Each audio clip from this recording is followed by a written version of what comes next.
Hi, it's Jesse with a member update towards the end of October. First things first, our Ticket to Adventure and 50/50 lottery is live. We got a ton of awesome prizes.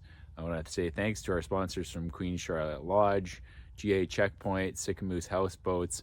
We have a number of houseboat prizes. We have side-by-side, we have fishing trips, we have skiing trips, everything that a person would ever want for Christmas. So appreciate all the support. Our members have always been strong supporters of our lotteries. These things go to take care of all of our projects and our initiatives that we know are so near and dear to our membership, as well as the sustainability of fish, wildlife, and habitat. Also want to say thanks for everyone who attended town halls, all the clubs and regional presidents who helped facilitate town halls, and all of the MLA candidates. We had probably 50 MLA candidates attend. We had some town halls that had 100, 200 people that showed up. Great engagement, great turnout. We're kind of all sitting here waiting for the parties or the final decision as it relates to who's going to be governing and who's going to be in opposition. We did get platform commitments, which you can find on the BCWF website as it relates to our issues that were flagged ahead of time.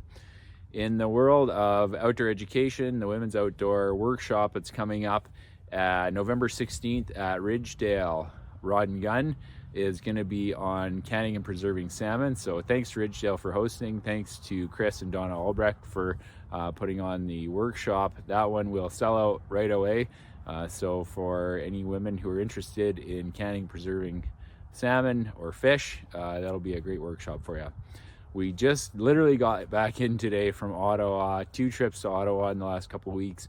Been working with the Pacific Salmon Foundation, with the Sport Fishing Institute, and with the National Hunting and Fishing Collaborative, which is a collaborative from one side of the country to the other with all of our neighboring federations. So the big issues, there's a bunch of them, but we've kind of consolidated it down to about 5.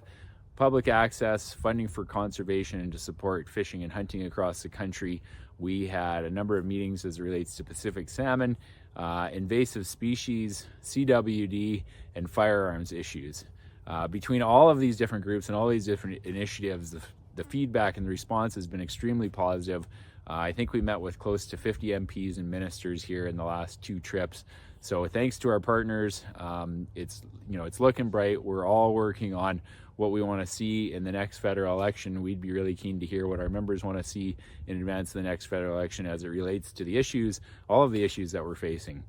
So that's the big picture update. Thanks for your time. Hope everyone's enjoying hunting and fishing. It looks like there will be a chum opening on the Fraser for the folks for anglers. That also means that there will be some commercial opportunities, which of course concerns us as it relates to steelhead. Steelhead numbers for the interior Fraser steelhead are looking reasonably good, much better than they have in the last few years. The story around anadromous fish like salmon and steelhead still continues to be pretty good overall.